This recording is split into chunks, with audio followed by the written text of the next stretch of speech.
Hello everyone, I have another UU match from Black and White 2. This one is a bit of a longer match than I normally upload, but at the same time it's really not even that long. It's only about 7 minutes, but for me, I mean, my past uploads have been anywhere from like 3 to 4-ish minutes, which is pretty short if you look at a lot of other YouTube uploaders. But anyways, things I'm trying out on the team, I'm trying out Scrafty and Mienshao, and Golurk, and Ditto. I'm trying out essentially 4 things that aren't standard U, or that weren't standard U before, that actually work really well in UU. I mean, Scrafty and Mienshao were just recently dropped down to UU from not being used a lot in OU. And then Golurk and Ditto are technically NU right now, but I think both of those Pokemon will rise a lot once, you know, the things get going more quickly, I guess. Because right now, Golurk is seen as a pretty bad Pokemon because it was dropped from UU to RU to NU within, I don't know, 6-ish months. But now that it got Stealth Rock and it got the Elemental Punches and it even got No Guard from Black and White 2, it's actually way better than anyone thinks. But the one I'm using is just a bulky Stealth Rocker with a lot of attack investment so that I can, you know, kill a lot of threats. And it has a little bit of speed investment so that I can outpace standard Empoleon and kill with an Earthquake. So I found that it's a pretty good Stealth Rock layer, and I found that Blastoise is an amazing Rapid Spinner. Mienshao is a pretty good sweeper, though at the same time, the set I'm using, I found, I'm using Swords Dance set, and I found I'm really not getting to sweep with it. Like, I'm not getting to actually set up with it, nor am I really getting to set up with Scrafty. And I've also found that my Ditto is probably the one thing on my team that sweeps more than anything else. And the funny thing is that's because I send it in after my opponent has set up, and then it just pretty much plows through the rest of them. And I haven't found an opposing Ditto yet, which is really interesting because Imposter Ditto is released now, and it's really good, and people are just not using it. Maybe they don't know, or maybe they forgot about it, but, you know, why isn't anyone using Imposter Ditto? It's extremely good. But that's a different story for a different day. Let's get to the match. He's going to lead off with his Jump Bluff. I thought he would, so what I'm going to do is lead off with my Ditto. Even though it's Choice Scarfed, I figured I can kind of threaten him and reveal his moveset all at once. I do threaten him out with that Sleep Powder, and I'm just going to put something to sleep. You know, why not? He sends in his Bronzong there as sleep fodder, which is kind of bad because I'd have preferred something else to be put to sleep. But, you know, putting anything to sleep, I guess, is better than nothing. So now I'm going to switch in Roserade, predicting his Sleep Powder. He actually sets up a sub, and because he's faster, he is going to get that Sleep Powder on me the next turn. And now what I'm going to do is I'm actually just going to stay in because there's really nothing I know his Jump Bluff can do to me now that I know his entire moveset. So he'd have to switch it out in order to get damage on my Roserade. So I don't really lose out if I stay in until he switches something in. So now he's going to send a Nidoqueen. It's going to hit me with a Flamethrower. It really doesn't do that much. I mean, it does a lot because it's super effective, but otherwise it doesn't do that much at all. And now he's going to switch in his Pivot Bronzong and go straight into Jump Bluff. As I do scare him out with the Blastoise, which is cool. But now that he has Jump Bluff in, I just can't stay in. So I'm going to switch back into Roserade. I don't know if he predicts that or not, but he goes for Encore. I think he did predict me to stay in with Blastoise. Obviously, that's not the case. Now I'm just going to go for the safe Sludge Bomb as he switches in Nidoqueen. And this next turn, I'm just going to go for the Giga Drain just to get a little bit of damage on Nidoqueen and see what he's going to go for. You know, I know that Flamethrower is not doing a lot, so anything else he goes for won't do much more damage. He does go for Earth Power and get the crit. Now I'm going to switch into Scrafty. Because I know I can take any hit. I feel like I can set up now. But he does reveal the Dragon Tail there, which is good for me that it missed. Because had it not missed, I kind of would have wasted a turn right there. But, you know, that's fine because I get the Dragon Dance up, get a bit of damage with Crunch. Not that much, but, you know, it's something. And now I'm going to switch into Mienshao to scare him out and back into Blastoise as he switches in his Bronzong. And Blastoise really can't do much. The way Blastoise is going to be able to take out Bronzong, like it always does with Bronzongs, is if it burns them. And because he's asleep, he cannot be burned, obviously. So that's going to be bad for me. Now he's going to switch into his Hitmontop, and I'm just going to keep going for Scald here. Or, sorry, I roar in his Hitmontop, and I'm just going to keep going for Scald. Unfortunately, he switches back into Bronzong. I would have loved that burn on Hitmontop, but, you know, it's what I get. So now I'm going to switch in Scrafty, thinking I can scare out his Bronzong, and if he stays in, I can just start setting up like crazy. But unfortunately, he's going to send in his Hitmontop there, which is a very good play because he does get the attack drop, and he's going to threaten me with the fighting type moves.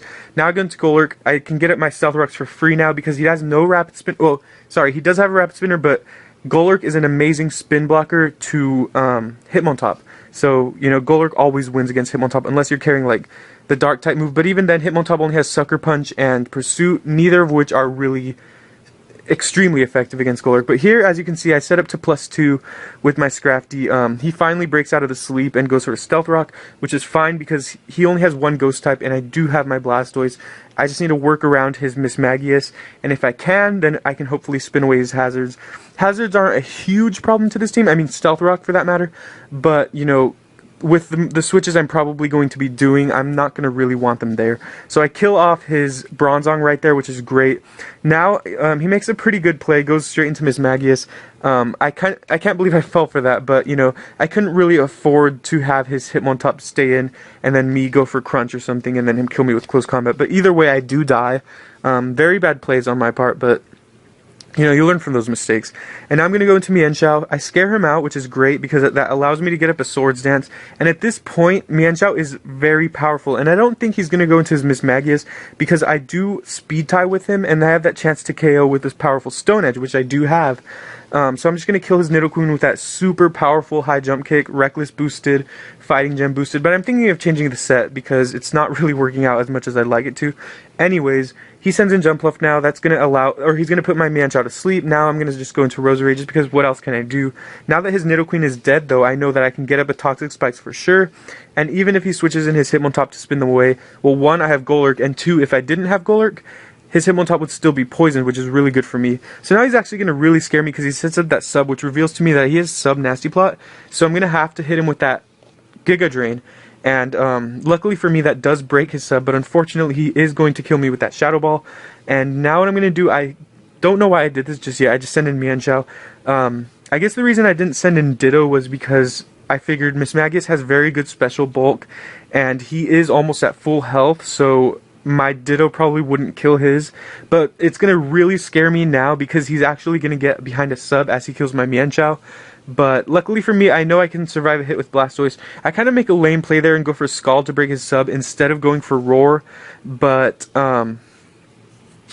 yeah, I don't know why I did that, but either way, he switches in Jumpluff now, who takes a lot of damage from Stealth Rocks, and then I'm going to kill him with the Scald. So that's going to be, well, I'm going to hit him with the Scald, he gets burned, and then that's going to kill him, which is great for me, because now he's going to send in his Hitmontop. I'm actually just going to take this opportunity to go for the Rapid Spin, because I predict him to predict me to go into Golurk, and I know that he probably has Foresight, which he actually does, and that's going to be great, because what that's going to do is it's going to get more toxic damage on him than he needs to.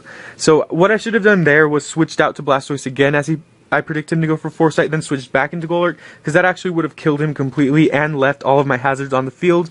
Unfortunately, I didn't play that ahead of him, so it didn't really work out in my favor completely, but it does kill his Hitmontop. I still do get at my Stealth Rocks, and that's actually going to really help me, as you'll see in these later turns, because had I not got these Stealth Rocks up, I might have actually lost the game. Spoiler alert.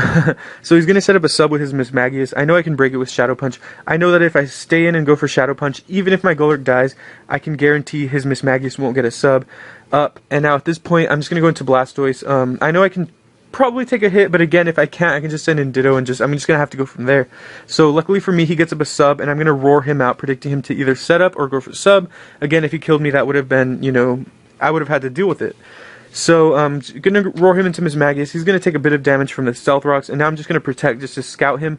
Luckily for me, I figured he wouldn't go for the sub there, so I figured I was safe to go for Protect. And I could have tried it again, but, you know, obviously I didn't. So now at this point, his Mismagius is at a low enough health to where I know my Ditto can Revenge Kill with Shadow Ball. But now what's going to happen is I'm going to have to kill him. I'm going to have to survive a hit from his Kingdra, which I luckily do barely, and that's going to allow me to win the game with my Choice Scarf, you know, Mismagius / Ditto. So as you can see, Ditto is still working this tier, and it's really working every single tier ever. I might do a separate video on it because no one's really talked about it, and I'm wondering why. It's a great Pokemon, and I think it's actually usable in every single tier.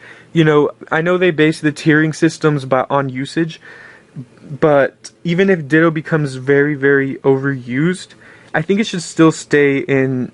I think it should be the one Pokemon who could stay in any tier, because if you think about it, it kind of checks every single metagame ever, and, you know, with the potential to copy every boost, it's a great Pokemon. sorry, I have so many thoughts for it, and I don't really know how to compile them all at once, especially because I don't have anything written out or organized for it. But I do have a lot of thoughts on Ditto. I do have a lot of thoughts on, Scrafty and Mienshao. Maybe I'll make a video for those separately, but, either way, I think I've talked enough for now.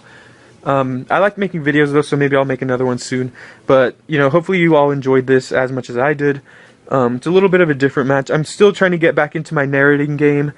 I know this narration probably still wasn't, like, wonderful, but, I'm getting there, hopefully. But anyways, I hope you enjoyed the match. I hope you enjoyed the narration. Check out my blog, as always. I posted a recent Quagsire article. If you check that out, if you saw that, then, I'll probably post another article this week, hopefully today. I'm actually finishing it up right now. I'm writing it, and it's of Mienshao, so hopefully you'll enjoy that as well. So, thank you for watching. Hopefully you'll check out my blog. Hopefully you'll keep watching my videos. And don't forget to like and comment and subscribe and everything like that. So thank you for watching. Bye.